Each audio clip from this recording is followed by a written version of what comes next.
Now, news came in today saying, man, according to reports, that the U.S. government prosecutors made a request to the judge to seize Ralo's jewelry collection. Now, the DEA pretty much is alleging that the jewelry collection that Ralo owns is allegedly part of the drug empire that Ralo had in Atlanta. Now, a while ago, I can't remember how long ago it was, but we reported that Ralo was pretty much arrested.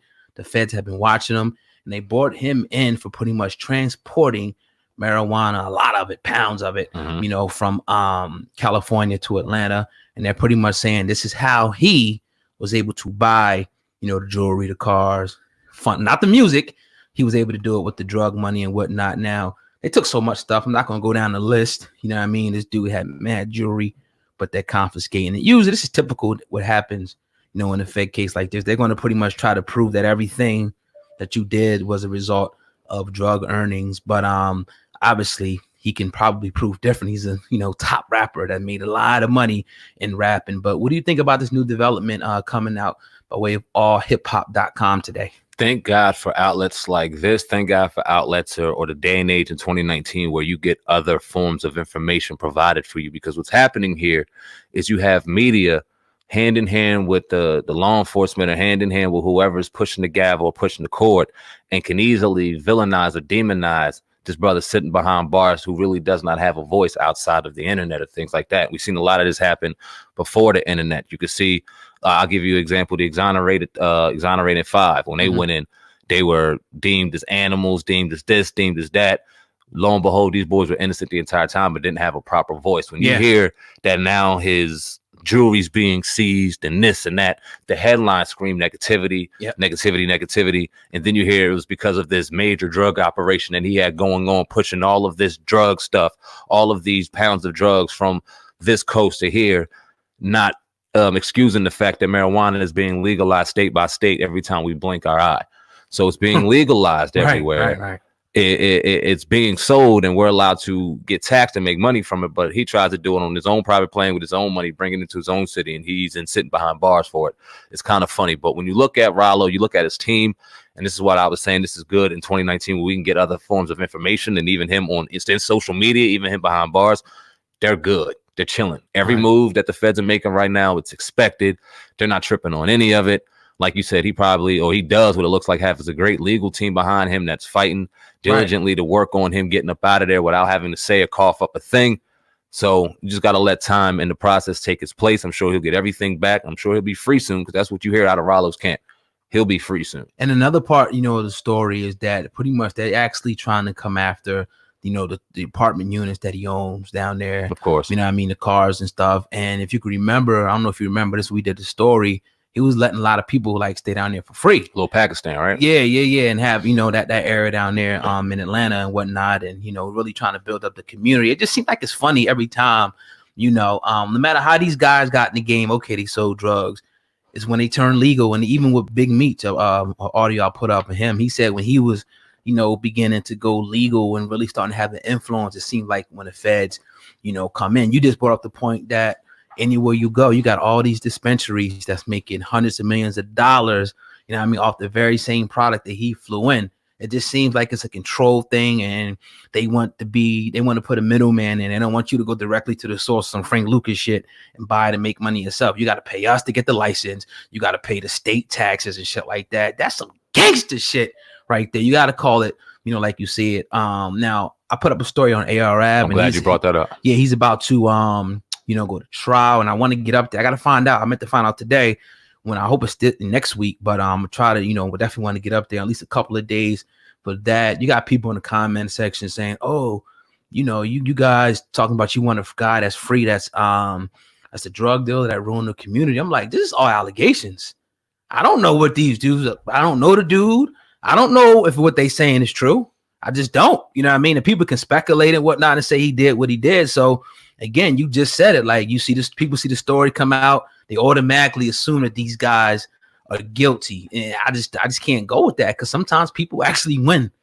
The thing about black people that it confuses me, because I'm sure, I can't be sure, I can assume, but you hear a lot of brothers in the comment section and sisters saying that they're ruining our community, these drug dealers and things like this, but it's almost like they're conditioned to believe that they wouldn't made it in their kitchen and did this and produced it themselves, and didn't ask themselves why or how these things were even brought into the community, on top of the fact that you have no jobs, no way of making any real money, no education, none of this, none of that.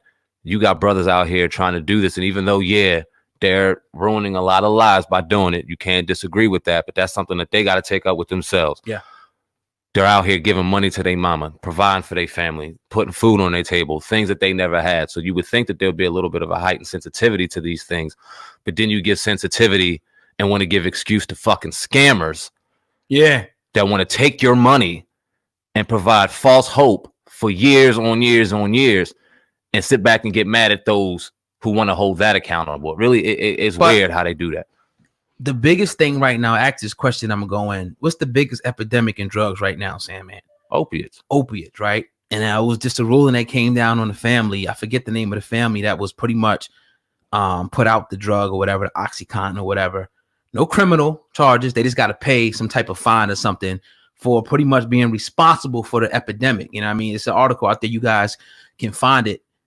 Why is it that nobody is looking at these bigger companies, you know, or the pharmacies that's putting this stuff on the street?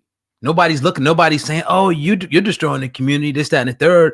A little rapper or a little, you know, somebody on the street level ain't really making no noise. Yeah, obviously there's people being destroyed, but let's cut out the middleman. Not even the middleman. He's all the way at the bottom of the chain. How's this shit getting in? Who was allowing it to come through these precincts to get on the street? Because goddamn, like, it got to be somebody, some level hooked into the people that's bringing it in. It has to be JP Morgan. That was another thing people brought up, the whole JP Morgan bust. Nobody got arrested or charged for that. How much? It was like, what, tons of freaking coke on there? Yeah, hundreds of millions, if not $billions worth of shit, man. Yeah, you can't pull the wool over our eyes, man. I'm sorry. I mean, so some low-level drug dealer, yeah, it's wrong. Yeah, they made bad decisions and whatnot, but to try to throw the book at him and give him all this time and say, oh, this person did this, and I just can't buy it when you got bigger fish to fry, man. It makes no sense. And then the media is so strong and powerful tool in manipulating the minds, because they can control and say whatever they want. And then when you got federal paperwork coming out and XYZ, the way they break it down, and you got people reciting that rhetoric, and then no one really asking questions or really doing any research. They're going off the gospel of somebody else and then making it their own, and then making it their own, and making it their own. And then you turn around and it's 12 different truths about you, and ain't none of them Jones true. Yeah. We got to do proper due diligence. Like you said, AR Rad right now, it's all alleged right now. He may have not, but right now he's sitting behind bars, and we got to find out. We don't know. He took it to trial, so we'll see. You said next week, right? I was going to ask you about. I don't know yet. I'm gonna find out. His brother, you know, the story that I did was based on what he said. What did he say? He didn't give a date.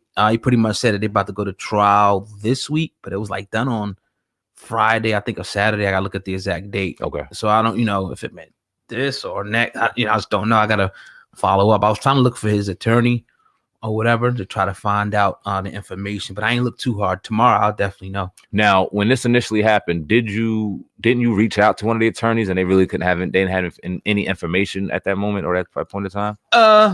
Nah, they ain't want to give. No, it wasn't pretty much nothing to give up at that time.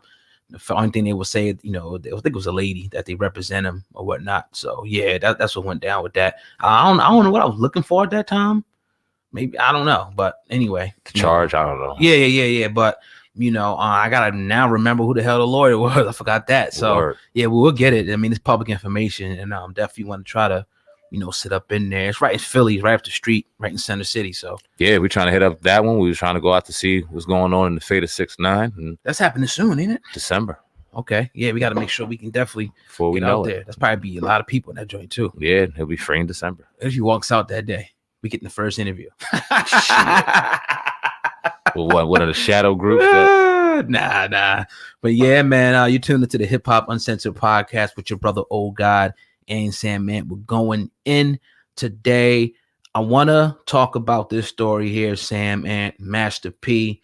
I seen him post up about a week ago, you know, with the Rap Snacks owner. I'm going to play a portion of that video and talk about what they got going on. It appears that Master P is hooked up with the company Rap Snacks, and they've got their product now in 4,200 Walmarts across the country. Dope. Here's the audio.